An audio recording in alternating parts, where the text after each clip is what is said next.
বিসমিল্লাহির রহমানির রহিম। প্রিয় দেশবাসী, শিশু, কিশোর কিশোরী, তরুণ তরুণী, ছাত্রছাত্রী, বয়স্ক, বৃদ্ধ, নারী পুরুষ সবাইকে আমার সালাম জানাচ্ছি। আসসালামু আলাইকুম।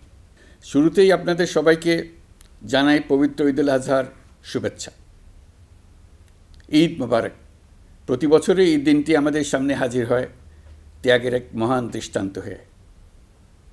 আমরা যদি কোরবানির মাহাত্ম্যকে ধারণ করে লোভ, স্বার্থপরতা, হিংসা বিদ্বেষ মুক্ত হয়ে সমাজ ও রাষ্ট্র বিনির্মাণে নিজেদের নিয়োজিত করতে না পারি, তাহলে কোরবানির ঈদ আনুষ্ঠানিকতা ছাড়া আর কিছুই নয়। আসুন এবছর কোরবানিকে সুন্দর, ত্যাগের মহিমায় মহিমান্বিত করে গরিব বান্ধব করে তোলে। প্রিয় দেশবাসী, কোরবানির পশুর চামড়া থেকে অর্জিত আয়ে আমার আপনার দরিদ্র আত্মীয় পরিজন, প্রান্তিক জনগোষ্ঠী ও দেশের লক্ষ লক্ষ মাদ্রাসা শিক্ষার্থী উপকৃত হয়। আমাদের গরিব স্বজন ও প্রতিবেশীরা তাদের হক যেন ঠিক ঠিক বুঝে পায়, সেদিকে আমাদের মনোযোগ দিতে হবে। তবেই এই উৎসবটি হয়ে উঠবে ধনী গরিব সকলেরই উৎসব। পশুর চামড়ার ন্যায্য মূল্য নির্ধারণ, বর্জ্য ব্যবস্থাপনা সহ সার্বিক বিষয়ে সুষ্ঠু ব্যবস্থাপনা নিশ্চিত করতে সরকারের একটি উচ্চ পর্যায়ের কমিটি কাজ করছে। একটি কন্ট্রোল রুমও খোলা হয়েছে। কোরবানির চামড়া সংক্রান্ত যে কোনো সমস্যা, অভিযোগ ও পরামর্শ এই হটলাইনের নম্বরে ফোন করে নেওয়া যাবে। আমরা এই বছর কোরবানির পশুর চামড়া সংরক্ষণে 30,000 টন লবণ বিনামূল্যে সরবরাহ করেছি। কোরবানির ঈদে আরও একটি গুরুত্বপূর্ণ বিষয় হলো পরিষ্কার পরিচ্ছন্নতা। আমি দেশবাসীর প্রতি আকুল আহ্বান জানাই, আপনারা সকলে পরিবেশ পরিচ্ছন্ন রাখতে সমবেতভাবে এগিয়ে আসবেন। বিশেষ করে তরুণ তরুণীদেরকে এই বিষয়ে দৃষ্টি আকর্ষণ করছি। এবছর যারা হজব্রত পালন করছেন তাদের প্রত্যেককে জানাচ্ছি আন্তরিক শুভেচ্ছা ও অভিনন্দন। মহান রব্বুল আলমিনের অশেষ মেহেরবানিতে, আপনাদের দোয়ায় এবং সংশ্লিষ্ট সবার সর্বোচ্চ আন্তরিকতা ও পেশাদারিত্বের ফলে এবছর আমাদের হজ ব্যবস্থাপনায় সাফল্য এসছে। প্রথমবারের মতো সরকারি ব্যবস্থাপনায় লাব্বায়েক অ্যাপের মাধ্যমে হজের সার্বিক ব্যবস্থাপনা ও সেবা নিশ্চিত করা হচ্ছে। এখন পর্যন্ত হজ ব্যবস্থাপনায় কোনো অনিয়মের খবর আসেনি। টাকা দিয়েও হজে যেতে না পারার যন্ত্রণা কাউকে কাঁদতে হয়নি। হজ ক্যাম্প কিংবা বিমানবন্দরে কোনো হাজিকে প্রতিবাদ বিক্ষোভ করতে হয়নি। প্রথমবারের মতো সরকারি টাকায় কাউকে হজে পাঠানো হয়নি। প্রিয় দেশবাসী, ঈদুল ফিতরের অভিজ্ঞতাকে কাজে লাগিয়ে দীর্ঘমেয়াদে বাজারের জিনিসপত্রের দাম স্থিতিশীল রাখতে আমরা তৎপর হয়েছি।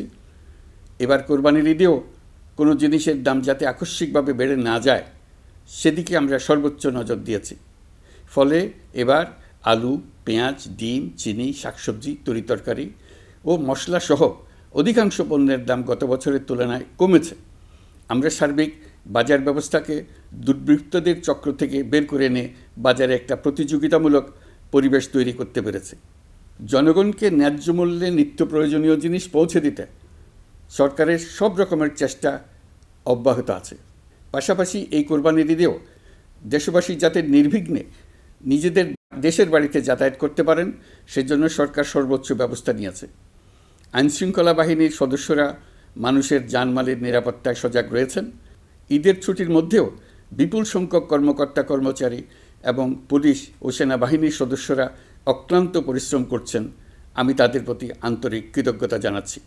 শুধু ঈদের সময় নয়, আগামী দিনে কখনোই বাস, রেল ও বিমান যাত্রায় কোনো ধরনের অনিয়ম যাতে না হয়, সেজন্য সরকার একটি কেন্দ্রীয় অনলাইন টিকেটিং প্ল্যাটফর্ম করতে যাচ্ছে, যেখানে এই একই প্ল্যাটফর্ম থেকেই যাত্রীরা খুব সহজেই বাস, ট্রেন ও ফ্লাইটের টিকিট ক্রয় করতে পারবেন। একই রকমভাবে সব ধরনের সরকারি সেবা যাতে জনগণের দোরগোড়ায় পৌঁছে যায়, সেজন্য নাগরিক সেবা বাংলাদেশ এই নামে একটি সেন্টার পরিচালিত হচ্ছে।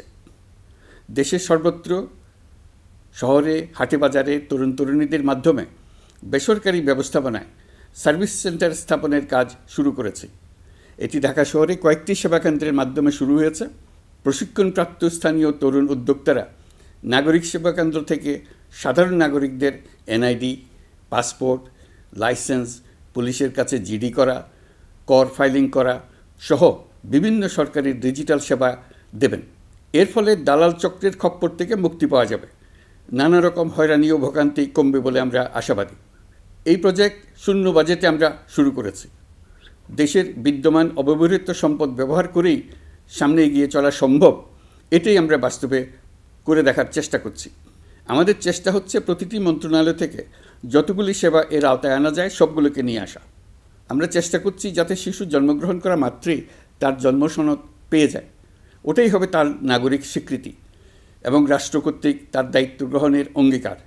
ওইখান থেকেই যাবতীয় সকল সনদ সে তার নাগরিক অধিকার হিসেবে ক্রমাগতভাবে সম্মানের সঙ্গে পেতে থাকবে। এক অফিস থেকে আরেক অফিসে তার দৌড়াতে হবে না, দালালের পেছনে মাসের পর মাস ঘুরতে হবে না। বিদেশ সফরে গেলে সেখানকার প্রবাসী বাংলাদেশিরা প্রায় আমাদেরকে সরকারি সেবা পেতে নানা রকম দুর্ভোগের কথা জানান। প্রবাসীদের জন্য বিদেশে তাদের নিজ নিজ শহরে আমরা বেসরকারি উদ্যোগে পরিচালিত নাগরিক সেবা কেন্দ্র স্থাপনের উদ্যোগ নিচ্ছি। সেখান থেকে তারা পাসপোর্ট নবায়ন, জাতীয় পরিচয়পত্র ইত্যাদি সংগ্রহ করতে পারবেন।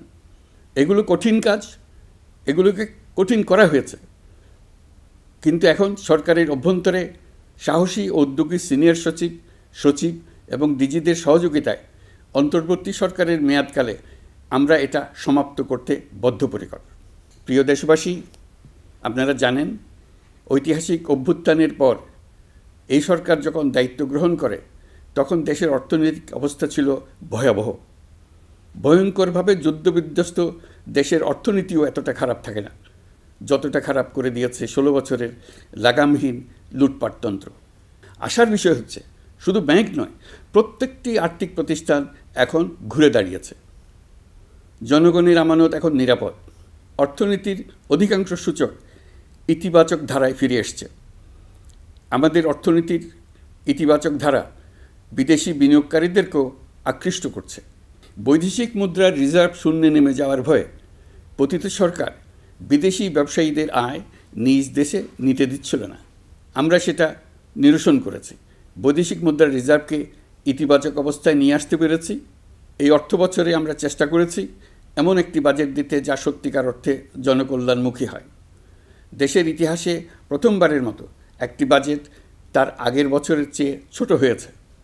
প্রবৃত্তিকেন্দ্রিক ধারণা থেকে সরে এসে আমরা চেষ্টা করেছি সামগ্রিক উন্নয়নের ধারণায় জোর দিতে। এই বাজেট প্রথাগত ভৌত অবকাঠামো তৈরির খতিয়ান নয়।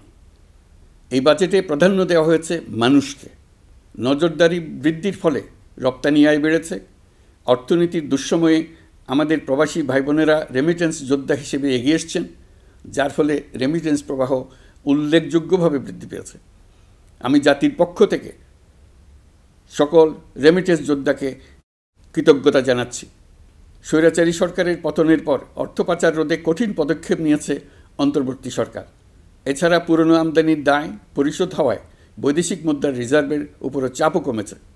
রাজস্ব আদায় বাড়ানোর জন্য পূর্ব ঘোষণা অনুযায়ী জাতীয় রাজস্ব বোর্ড NBR ভেঙে অর্থ মন্ত্রণালয়ের অধীনে রাজস্ব নীতি বিভাগ এবং রাজস্ব ব্যবস্থাপনা বিভাগ নামে দুটি স্বতন্ত্র বিভাগ প্রতিষ্ঠা করা হয়েছে।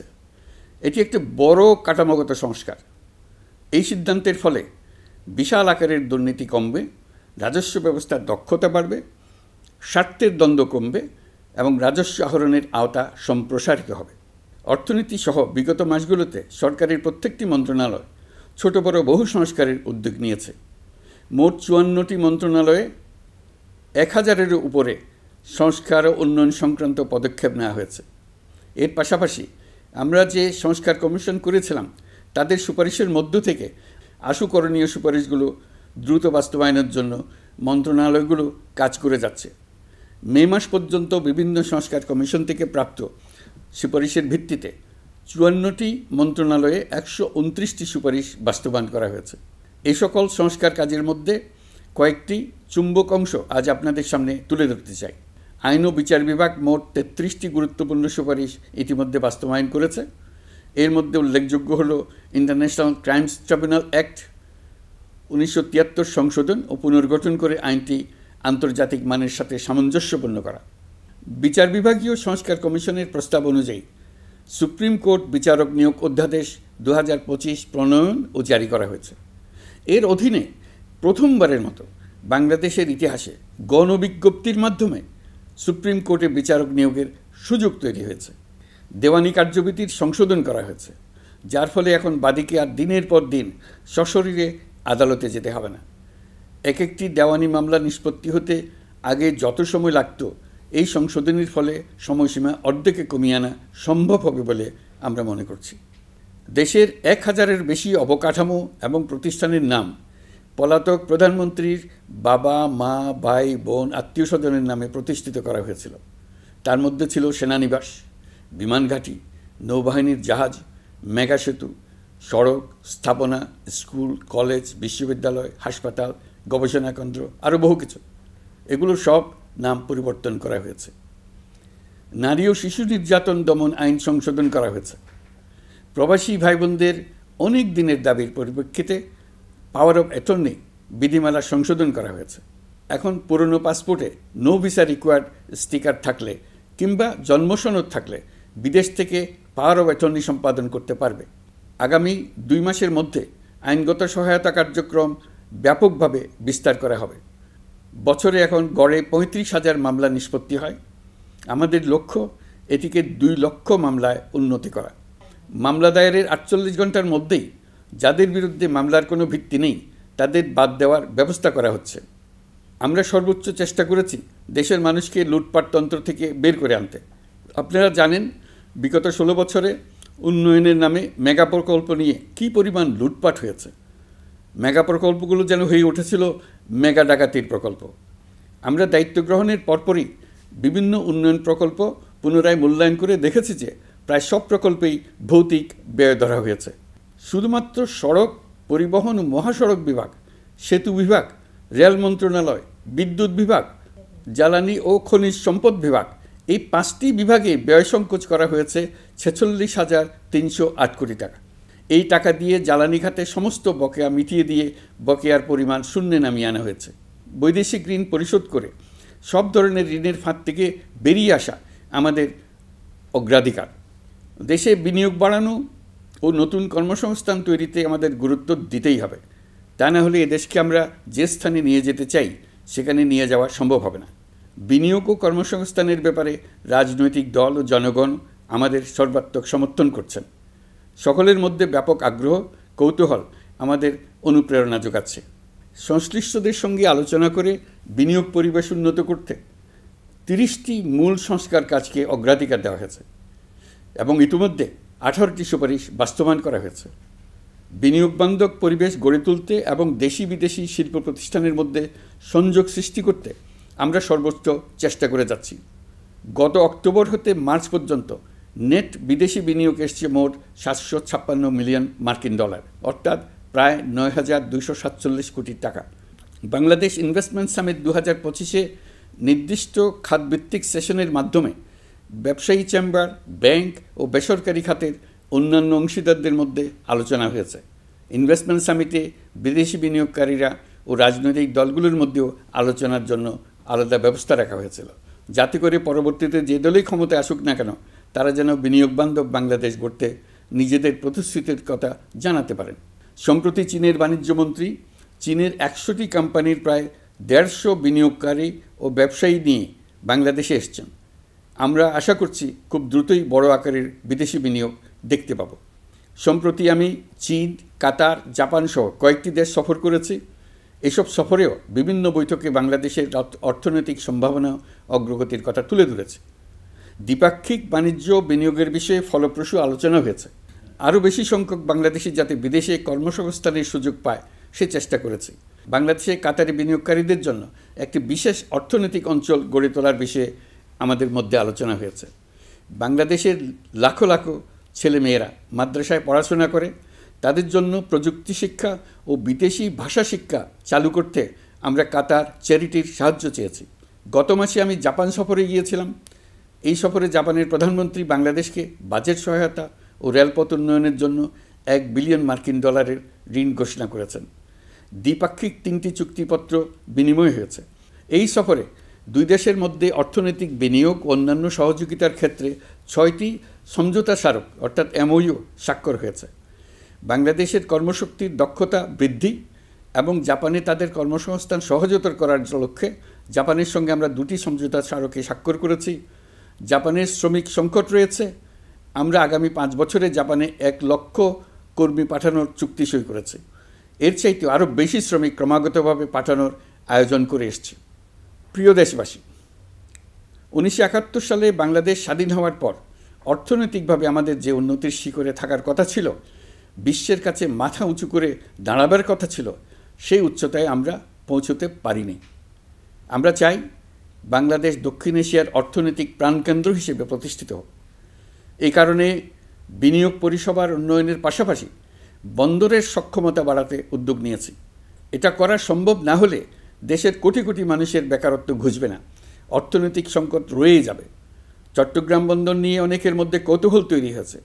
মাঝে মাঝে এমন কথাও শুনেছি যে এই বন্দর বিদেশিদেরকে নাকি দিয়ে দেওয়া হচ্ছে। আমি আগেও জানিয়েছি, চট্টগ্রাম বন্দর হলো বাংলাদেশের অর্থনীতির হৃৎপিণ্ড। বর্তমানে এই হৃৎপিণ্ড অতি দুর্বল। এখন যে অবস্থায় আছে সেই অবস্থায় তাকে রেখে দিলে আমাদের অর্থনীতিকে সামনে এগিয়ে নিয়ে যাওয়া সম্ভব হবে না। এই হৃৎপিণ্ডকে বড় করতে হবে, মজবুত করতে হবে, সুঠাম করতে হবে। তা করতে হলে বহু উদ্যোগ গ্রহণ করতে হবে, অভিজ্ঞদের সাহায্য লাগবে। আমরা যাদের সঙ্গে যোগাযোগ করেছি তারা বন্দর ব্যবস্থাপনায় বিশ্বের সেরা, সবচেয়ে অভিজ্ঞ।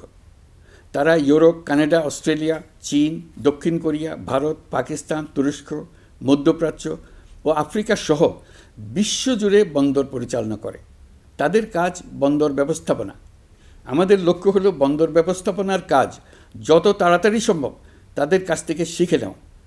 আমি গ্যারান্টি দিয়ে বলতে পারি, যদি 31 সালের মধ্যে আমরা বন্দরের কাজ শিখে ফেলি, এর পরবর্তী 5 বছরে অর্থাৎ 36 সালের মধ্যে পৃথিবীর যত দেশে যত বন্দর এই কোম্পানিগুলো চালায় তাদের বহু বন্দর এই বাংলাদেশিরাই পরিচালনা করবে। আপনারা যে বন্দরেই পা দেবেন দেখবেন সেখানে বাংলাদেশিরা আছেন। বহু লোকের কর্মসংস্থান হবে, বহু লোকের উপরে ওঠার সুযোগ হবে। তাদের নিজেদের প্রয়োজনেই তারা আমাদের চাকরি দেবে। আগে যে কোনো জাহাজে চড়লে দেখতাম জাহাজের নাবিক চট্টগ্রামের কিংবা সিলেটের। বন্দরের কাজ একবার শিখে নিতে পারলে ভবিষ্যতে আমরা যে বন্দরে যাব না কেন দেখব সেখানে চট্টগ্রাম, নোয়াখালী, সিলেট আর বরিশালের লোক, বাংলাদেশের লোক। আমাদের বন্দর যদি আধুনিক হয় তা শুধু বাংলাদেশের অর্থনীতিতেই ভূমিকা রাখবে না, বরং আমরা নেপাল, ভুটান সহ পার্শ্ববর্তী সকল দেশের অর্থনীতিতে ইতিবাচক ভূমিকা রাখতে সক্ষম হব। এই বন্দরই হবে অঞ্চলের অর্থনীতির সমৃদ্ধির চাবিকাঠি। কুমিরা থেকে টেকনাফ পর্যন্ত নানা বন্দরের কর্মচাঞ্চল্যে সমগ্র উপকূল অঞ্চল দক্ষিণ এশিয়ার একটি গুরুত্বপূর্ণ অর্থনৈতিক প্রাণকেন্দ্র হিসেবে প্রতিষ্ঠিত হবে।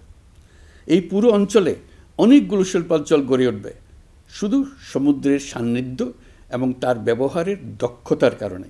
তার সঙ্গে গড়ে উঠবে আরেকটি নতুন শিল্প, আধুনিক পদ্ধতিতে সমুদ্রে মাছ পালন, আহরণ ও প্রক্রিয়াজাতকরণের শিল্প। এটি আরেকটি নতুন জগৎ সৃষ্টি করবে। এই ব্যাপারে আমরা আমাদের বন্ধু দেশগুলোর সঙ্গে আলোচনা শুরু করেছি এবং তারা উৎসাহ সহকারে সাড়া দিয়েছেন। বন্দর ব্যবস্থাপনার জন্য আমরা যাদেরকে আনছি তারা পৃথিবীর যেসব দেশে কাজ করে সেসব কোনো দেশেরই সার্বভৌমত্ব, জাতীয় নিরাপত্তা হুমকির মুখে পড়েনি।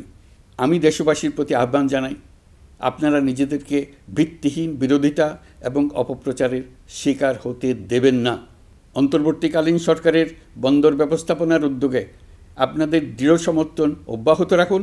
যারা বিরোধিতা করছে তাদের প্রতিহত করুন। আপনারা জানেন আমাদের দেশে এখন 12 লক্ষ রোহিঙ্গা বসবাস করছে। প্রায় 1 লাখ রোহিঙ্গা এসছে 2023 সাল থেকে 2024 সালের সেপ্টেম্বর সময়কালে, যখন রাখাইন রাজ্যে ব্যাপক যুদ্ধাবস্থা বিরাজ করছিল। সেখানে চলমান সংঘাত ও মানবিক পরিস্থিতির কারণে এখনও অনেকে আসতে চেষ্টা করছেন। রোহিঙ্গাদের বাংলাদেশে আসা বন্ধ করতে এবং যারা ইতিমধ্যে বাংলাদেশে অবস্থান করছেন তাদের প্রত্যাবাসনের জন্য আমরা উদ্যোগ নিয়েছি। আমরা যখন দায়িত্ব গ্রহণ করেছিলাম তখন রোহিঙ্গা ইস্যুটিকে প্রায় মৃত অবস্থায় পেয়েছিলাম। আন্তর্জাতিক এজেন্ডা থেকে ইস্যুটি ঝরে পড়েছিল। সেই অবস্থা থেকে আমরা ইস্যুটিকে বিশ্ববাসীর দৃষ্টির সম্মুখভাবে নিয়ে আসতে পেরেছি। আমি গত বছর সেপ্টেম্বর মাসে জাতিসংঘ সাধারণ পরিষদে রোহিঙ্গা বিষয়ক একটি আন্তর্জাতিক সম্মেলন অনুষ্ঠানের আহ্বান জানিয়েছিলাম। আপনারা জেনে খুশি হবেন, জাতিসংঘের সকল সদস্য রাষ্ট্র এই বিষয়ে একমত হয়েছেন এবং তারা একটি উচ্চ পর্যায়ের আন্তর্জাতিক সম্মেলন আয়োজনের সিদ্ধান্ত নিয়েছে। এই বছর সেপ্টেম্বর মাসে যুক্তরাষ্ট্রের নিউ ইয়র্কে এই সম্মেলনটি অনুষ্ঠিত হবে। একই সাথে রোহিঙ্গাদের প্রত্যাবাসনের জন্য আমরা আন্তর্জাতিক জনমত গঠন করতে পেরেছি। গত মার্চ মাসে বাংলাদেশ সফরে এসে জাতিসংঘের মহাসচিব অ্যান্তোনিও গুতেরেস পরিষ্কারভাবে ঘোষণা করেছেন যে মিয়ানমারে প্রত্যাবাসনই রোহিঙ্গা সমস্যার একমাত্র সমাধান। প্রত্যাবাসনের বিষয়ে আরেকটি বড় অগ্রগতি হচ্ছে মিয়ানমার সরকার কর্তৃক প্রত্যাবাসনযোগ্য রোহিঙ্গাদের সর্বপ্রথম তালিকা ঘোষণা। গত এপ্রিল মাসে ব্যাংককে বিমস্টেক সম্মেলনের সাইডলাইনে আলোচনার সময় মিয়ানমার সরকার প্রথমবারের মতো 1,80,000 রোহিঙ্গা প্রত্যাবাসনযোগ্য বলে ঘোষণা করেছে। রোহিঙ্গাদের প্রত্যাবাসনে ও আমাদের সীমান্তের নিরাপত্তা নিশ্চিত করতে মিয়ানমারের সরকার সহ সেখানকার বিদ্রোহী গোষ্ঠীর সাথে আনুষ্ঠানিক ও অনানুষ্ঠানিক যোগাযোগ রাখা হচ্ছে। আমরা যত দেশেই সফর করেছি সব দেশেই রোহিঙ্গা সংকট মোকাবেলায় রাষ্ট্রীয় নেতা ও সরকারের প্রতিনিধিদের সঙ্গে আলোচনা করেছি, তাদের সহযোগিতা চেয়েছে। তারা ইতিবাচকভাবে আমাদের আহ্বানে সাড়া দিয়েছেন। জাতিসংঘের মহাসচিব গত মার্চ মাসে ঢাকা সফরকালে রাখাইন রাজ্যে মানবিক বিপর্যয়ের মোকাবেলার জন্য একটি ত্রাণ চ্যানেলের প্রস্তাব করেছিলেন। তিনি বলেছিলেন এই প্রস্তাবটি রোহিঙ্গাদের প্রত্যাবাসনে সহায়ক হবে। বিষয়টি প্রস্তাব পর্যায়ে রয়ে গেছে। আমরা লক্ষ্য করেছি রাখাইনের জন্য বাংলাদেশ করিডোর দিয়ে দিয়েছে বলে একটা অপপ্রচার চালানো হচ্ছে। আমি সুস্পষ্টভাবে বলছি, এটা সর্বৈব মিথ্যা। এটা চিলে কান নিয়ে যাওয়ার গল্প। যারা অসত্য কল্পকাহিনী বানিয়ে বাংলাদেশের মানুষকে ক্রমাগত বিভ্রান্ত করে অশান্তি সৃষ্টিতে নিয়োজিত, এটা তাদেরই শিল্পকর্ম। আপনারা এই বিষয়ে হুঁশিয়ার থাকবেন, কোনোভাবেই বিভ্রান্ত হবেন না। এসব অপপ্রচার সত্ত্বেও আমরা লক্ষ্যচ্যুত হব না। এই জটিল সমস্যাটি সমাধানে আমাদের কাজ চালিয়ে যাব। প্রিয় দেশবাসী, আগামী মাসে জুলাই গণ অভ্যুত্থানের বছর পূর্ণ হবে। যাদের আত্মত্যাগের কারণে এই অভ্যুত্থান সম্ভব হলো, আমরা তাদেরকে এবং তাদের পরিবারকে প্রতি মুহূর্তে আমাদের দৃষ্টিতে রেখেছি। তাদের জন্য নানা কর্মসূচি আমরা বাস্তবায়ন করে চলেছি। এখন পর্যন্ত 834টি শহীদ পরিবারের মধ্যে 630টি শহীদ পরিবারকে 10 লক্ষ টাকা করে 63 কোটি টাকার সঞ্চয়পত্রের জন্য ব্যাংক চেক দেওয়া হয়েছে। অবশিষ্ট যারা আছেন তাদের ওয়ারিশ নির্ধারণ সংক্রান্ত বিষয়গুলি নিষ্পত্তি সাপেক্ষে সঞ্চয়পত্র দেওয়া হবে। এর পাশাপাশি গণ অভ্যুত্থানে আহত প্রায় 12,500 জনকে 106 কোটি টাকা দেওয়া হয়েছে। গণ অভ্যুত্থানে আহতদের মধ্যে সরকারি বেসরকারি বিভিন্ন হাসপাতালে এই পর্যন্ত 15,393 জন চিকিৎসা গ্রহণ করেছেন। স্বাস্থ্যসেবা বিভাগের মাধ্যমে 40 জন আর মুক্তিযুদ্ধ বিষয়ক মন্ত্রণালয়ের মাধ্যমে 11 জনকে উন্নত চিকিৎসার জন্য সিঙ্গাপুর, থাইল্যান্ড ও রাশিয়া পাঠানো হয়েছে। তাদের চিকিৎসা বাবদ এই পর্যন্ত সরকার 61 কোটি টাকা ব্যয় করেছে এবং এই ব্যয় অব্যাহত আছে।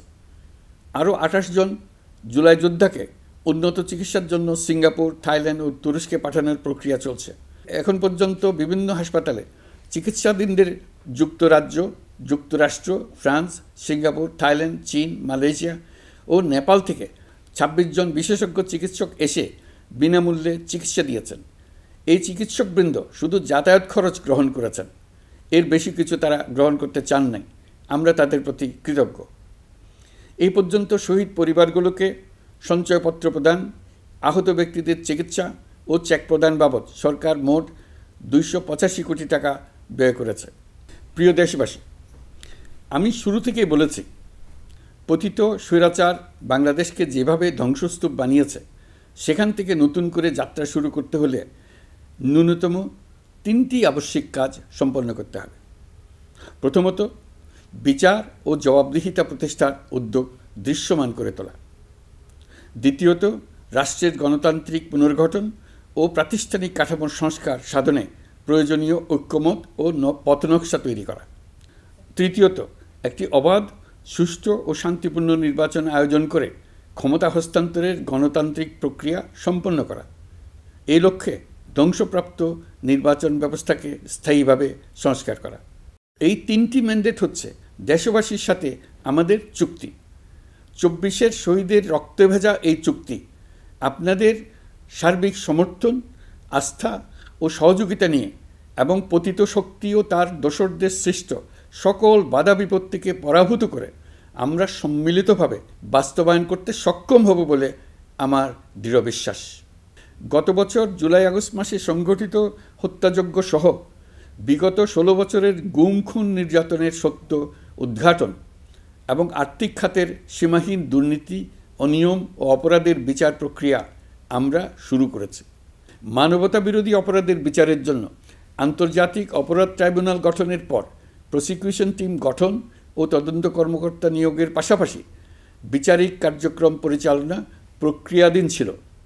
যত দ্রুত সম্ভব বিচার কাজ শুরুর ব্যাপারে আমরা আশাবাদী ছিলাম। আপনারা জানেন, জুলাইয়ে সংঘটিত হত্যাযজ্ঞের বিচার ইতিমধ্যে শুরু হয়ে গেছে। বিচার কাজ যেন দ্রুত গতিতে সম্পন্ন হয় সেজন্য সরকারের পক্ষ থেকে যত রকম সহযোগিতা প্রয়োজন আমরা তা দিচ্ছি। বিচারের জন্য আন্তর্জাতিক অপরাধ ট্রাইব্যুনালের এজলাস কক্ষ ডিজিটাল প্রযুক্তিতে সমৃদ্ধ করা হয়েছে। ইতিহাসে প্রথমবারের মতো কোনো বিচার পর্ব আদালতের অনুমতিক্রমে সরাসরি কিংবা রেকর্ডকৃত পদ্ধতিতে গণমাধ্যমে প্রচারিত হচ্ছে। আমরা বিশ্বাস করি এতে করে বিচার বিভাগের প্রতি মানুষের আস্থা বাড়বে, বিচার নিয়ে অপপ্রচার বন্ধ হবে। প্রসিকিউশন বলছে, বিগত সরকার পতনের পর তাদের আজ্ঞাবহ ব্যক্তিরা বিভিন্ন গুরুত্বপূর্ণ সাক্ষ্য প্রমাণ বিনষ্ট করার চেষ্টা করেছে। থানা, হাসপাতাল সহ গুরুত্বপূর্ণ স্থানের দলিলপত্র পুড়িয়ে বা লুকিয়ে নষ্ট করার চেষ্টা করা হয়েছে। বিভিন্ন অপরাধমূলক স্থাপনার আকার, আকৃতি, দেয়াল ইত্যাদি ভেঙে এবং বিকৃত করে প্রমাণ লুকানোর চেষ্টা করা হয়েছে। বিভিন্ন ডিজিটাল এভিডেন্স যেমন ভিডিও, অডিও, ইন্টারনেট ডেটা যেগুলো ডিলিট বা ধ্বংস করার চেষ্টা করা হয়েছে, তদন্ত কর্মকর্তারা সর্বাধুনিক প্রযুক্তি ব্যবহার করে সেগুলো রিকভার এবং রেস্টোর করার কাজ করছেন। এই কাজে আমরা দেশবাসীর কাছেও সহযোগিতা কামনা করছি। স্বৈরাচারী সরকারের আমলে গত 16 বছরে রাজনৈতিক ভিন্নমত দমনের জন্য বিপুল সংখ্যক মানুষকে গুম করা হয়েছিল। এই মানুষগুলোকে এমন সব বন্দিশালায় আটকে রাখা হয়েছিল যাদের কোনোটির আয়তন ছিল মাত্র 3 ফিট বাই 3 ফিট। গুমের ঘটনা তদন্ত ও এই ভয়াবহ অপরাধের সঙ্গে যারা জড়িত তাদের বিচারের জন্য একটি স্বাধীন গুম সংক্রান্ত কমিশন নিরলসভাবে কাজ করে যাচ্ছে। তারা গুমের এমন রোমহর্ষক ঘটনা আবিষ্কার করেছে যা নিষ্ঠুরতার চূড়ান্ত সীমা ছাড়িয়ে গেছে।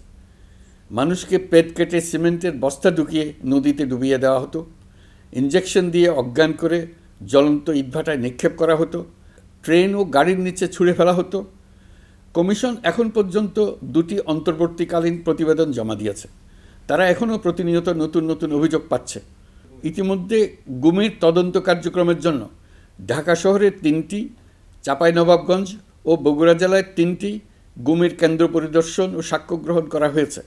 তদন্ত কাজে মানুষের সম্পৃক্ততা বাড়াতে বিশ্ববিদ্যালয়, মাদ্রাসা পর্যায়ে গণশুনানি গ্রহণ করা হয়েছে। মোট 8 শতাধিক শিক্ষার্থী, শিক্ষক, সাধারণ মানুষ গণশুনানিতে অংশ নিয়েছেন। গুম সংক্রান্ত বেশ কিছু অভিযোগ ইতিমধ্যে আন্তর্জাতিক অপরাধ ট্রাইব্যুনালের তদন্ত সংস্থার কাছে জমা হয়েছে। এছাড়াও এই সংক্রান্ত একটা আইন প্রণয়নের কাজ প্রায় শেষ পর্যায়ে আছে। অল্প কিছুদিনের মধ্যেই এটি চূড়ান্ত হবে বলে আশা করছি। গত 16 বছর ধরে এদেশের প্রতিটি স্তরে অপরাধ, অনিয়ম, দুর্নীতির ভাইরাস ছড়িয়ে পড়েছিল। এই রোগাক্রান্ত রাষ্ট্র ব্যবস্থাকে রোগমুক্ত করে জনগণের কল্যাণমুখী করতে হলে আমাদের রাজনৈতিক দলগুলোর সক্রিয় অংশগ্রহণ জরুরি। আমরা দায়িত্ব নেবার পর থেকেই রাজনৈতিক দলগুলোর সাথে নিয়মিত যোগাযোগ রেখেছি। বিভিন্ন ইস্যুতে রাজনৈতিক নেতাদের সঙ্গে আলাদা এবং একত্রিতভাবে বৈঠক করেছি। সর্বশেষ গত মাসের শেষ সপ্তাহেও বিভিন্ন রাজনৈতিক দলের নেতৃবৃন্দের সঙ্গে আমি বৈঠক করেছি এবং চলতি সপ্তাহে জাতীয় ঐক্যমত কমিশনের 2য় পর্বের আলোচনা শুরু করেছি। সরকার পরিচালনায় তারা তাদের গুরুত্বপূর্ণ মতামত তুলে ধরেছেন। রাজনৈতিক দলগুলো শুরু থেকে আমাদের সাথে সহযোগিতা করে আসছেন এবং সবসময় তারা সহযোগিতা অব্যাহত রাখার প্রতিশ্রুতি দিয়েছেন। প্রিয় দেশবাসী, আপনাদের নিশ্চয় মনে আছে জুলাই গণঅভ্যুত্থানের নেতৃত্ব অংশ নেওয়া শিক্ষার্থীরা একটি জুলাই ঘোষণাপত্র দেওয়ার কথা জানিয়েছিল। তারা আমাকেও সেখানে আমন্ত্রণ জানায়। আমি বলেছিলাম দেশের সকল রাজনৈতিক ব্যক্তিবর্গ, নাগরিক সমাজের প্রতিনিধি সহ অন্যদের সঙ্গে নিয়ে সকলে মিলে এই ঘোষণাপত্র দেওয়া ভালো হবে। এর পাশাপাশি আগামী জুলাই মাসেই সকল রাজনৈতিক দলের ঐকমত্যের ভিত্তিতে একটি জুলাই সনদ প্রস্তুত করে আমরা জাতির সামনে উপস্থাপন করতে পারব বলে আশা করছি। এই জুলাই সনদ হলো একটি প্রতিশ্রুতি, একটি জনকল্যাণমুখী রাষ্ট্র নির্মাণের জন্য সংস্কার কমিশন যে প্রস্তাবগুলো দিয়েছে সেগুলোর মধ্য থেকে রাজনৈতিক দলগুলো যে কয়টিতে একমত হয়েছে তার তালিকা থাকবে এই সনদে। জুলাই সনদে স্বাক্ষর করে তারা জাতির কাছে সেগুলো বাস্তবায়নের অঙ্গীকার করবে। জুলাই সনদ অনুযায়ী আশু করণীয় সংস্কার কাজগুলো আমরা বাস্তবায়ন করতে প্রতিজ্ঞাবদ্ধ। বাকি অংশের বেশ কিছু কাজও আমরা শুরু করে যেতে চাই। আশা করি অবশিষ্ট অংশ পরবর্তীতে নির্বাচিত সরকারের মাধ্যমে বাস্তবায়ন অব্যাহত থাকবে। প্রাতিষ্ঠানিক সংস্কারের দৃঢ় প্রতিশ্রুতি বাস্তবায়নে আমাদেরকে দৃঢ়ভাবে এবং ঐক্যবদ্ধভাবে এগিয়ে যেতে হবে। এর কোনো বিকল্প নেই। এর বাস্তবায়নের মাধ্যমে পুরো বিশ্বের কাছে দেশের নতুন ঐক্যবদ্ধ ভাবমূর্তি তুলে ধরা যাবে। বিশ্বব্যাপী সবার কাছে জাতি হিসেবে বাংলাদেশের শক্তি সম্পর্কে স্পষ্ট ধারণা তৈরি হবে। ঐকমত্য কমিশন গঠন করা আমাদের একটি দুঃসাহসিক উদ্যোগ ছিল। অন্য কোনো দেশে এমন কোনো নজির নেই। এর মাধ্যমে আমরা জাতি হিসেবে রাজনৈতিক গভীরতার সন্ধান পেয়েছি। রাজনৈতিক ঐক্যে পৌঁছার জন্য ঐকমত্য কমিশনের সঙ্গে সকল দলের দলগত প্রস্তুতি, ঘণ্টার পর ঘণ্টা কমিশনের সঙ্গে ঐকান্তিক আলোচনা, জাতীয় লাইভ টেলিভিশনের সামনে সকল দলের ঐকমত্যে পৌঁছার একান্ত প্রয়াস আমাদের রাজনৈতিক ইতিহাসে স্মরণীয় হয়ে থাকবে। এই কমিশনের চেয়ারম্যান হিসেবে আমি সকল রাজনৈতিক দলের কাছে তাদের সীমাহীন ধৈর্য এবং কমিশনের প্রতি তাদের সহযোগিতা এবং সৌজন্য প্রকাশের জন্য জাতির পক্ষ থেকে ধন্যবাদ জানাচ্ছি। আশা করি আমাদের অসমাপ্ত কাজ সমাপ্ত করে শিগগিরই পূর্ণাঙ্গ জুলাই সনদ তৈরি করে জাতির জন্য একটা নতুন পথ নির্দেশনা রেখে যেতে পারব। এই কমিশনের অভিজ্ঞতার মাধ্যমে দেশের যে নতুন রাজনৈতিক সংস্কৃতি গড়ে ওঠার সম্ভাবনা দেখা দিয়েছে, আগামী নির্বাচনের মাধ্যমে যদি সেটা বিকাশমানভাবে স্থায়ী রূপ দিতে পারে তাহলে আমরা ভবিষ্যতের সকল রাজনৈতিক সংকট মোকাবেলা করতে সক্ষম হব। সকল প্রস্তুতি সমাপ্ত করে দেশের সকল মানুষের, কিশোর কিশোরী, তরুণ তরুণী, ছাত্রছাত্রী, কৃষক, জেলে, গৃহিণী, দিনমজুর, শ্রমিক, ব্যবসায়ী, পেশাজীবী, শিল্পী সবাই মিলে চেষ্টা করে একটা সুন্দর নিখুঁত নির্বাচন আয়োজন করে নতুন বাংলাদেশের দৃঢ় ভিত্তি রচনা করব। প্রিয় দেশবাসী, আমি জানি আগামী জাতীয় নির্বাচন কখন হবে সে বিষয়ে সিদ্ধান্ত জানার জন্য রাজনৈতিক দল ও জনগণের মধ্যে বিপুল আগ্রহ রয়েছে। আমি বারবার বলেছি এই নির্বাচন ডিসেম্বর থেকে আগামী বছরের জুনের মধ্যে অনুষ্ঠিত হবে। এই সময়ের মধ্যে দেশের নির্বাচন উপযোগী পরিবেশ সৃষ্টির জন্য যা যা করা দরকার সরকার তাই করছে। এখানে মনে রাখা জরুরি, বাংলাদেশ স্বাধীনতার পর থেকে যতবার গভীর সংকটে নিমজ্জিত হয়েছে তার সবগুলোরই প্রধান কারণ ছিল ত্রুটিপূর্ণ নির্বাচন। ত্রুটিপূর্ণ নির্বাচন প্রক্রিয়ায় বারবার ক্ষমতা কক্ষিগত করার মধ্য দিয়ে একটি রাজনৈতিক দল বর্বর ফ্যাসিস্টে পরিণত হয়েছিল। এই ধরনের নির্বাচন যারা আয়োজন করে তারা জাতির কাছে অপরাধী হিসেবে চিহ্নিত হয়ে যায়। এমন নির্বাচনের মধ্য দিয়ে যে দল ক্ষমতায় আসে তারাও জনগণের কাছে ঘৃণিত হয়ে থাকে। এই সরকারের একটি বড় দায়িত্ব হলো একটি পরিচ্ছন্ন, উৎসবমুখর, শান্তিপূর্ণ, বিপুলভাবে অংশগ্রহণের পরিবেশে একটি নির্বাচন অনুষ্ঠান করা, এমন একটি নির্বাচন আয়োজন করা যাতে করে দেশ ভবিষ্যতে নতুন সংকটে না পড়ে। এই জন্য সবচেয়ে বেশি গুরুত্বপূর্ণ হলো প্রাতিষ্ঠানিক সংস্কার। যেই প্রতিষ্ঠানগুলো নির্বাচনের সঙ্গে সরাসরি জড়িত সেগুলোতে যদি সুশাসন নিশ্চিত করা না যায় তাহলে ছাত্র জনতার সকল আত্মত্যাগ বিফলে যাবে। সংস্কার, বিচার, নির্বাচন এই তিনটি ম্যান্ডেটের ভিত্তিতে আমরা দায়িত্ব গ্রহণ করেছিলাম। সেই বিবেচনায় আগামী রোজার ঈদের মধ্যে সংস্কার ও বিচারের বিষয়ে আমরা একটি গ্রহণযোগ্য জায়গায় পৌঁছতে পারব বলে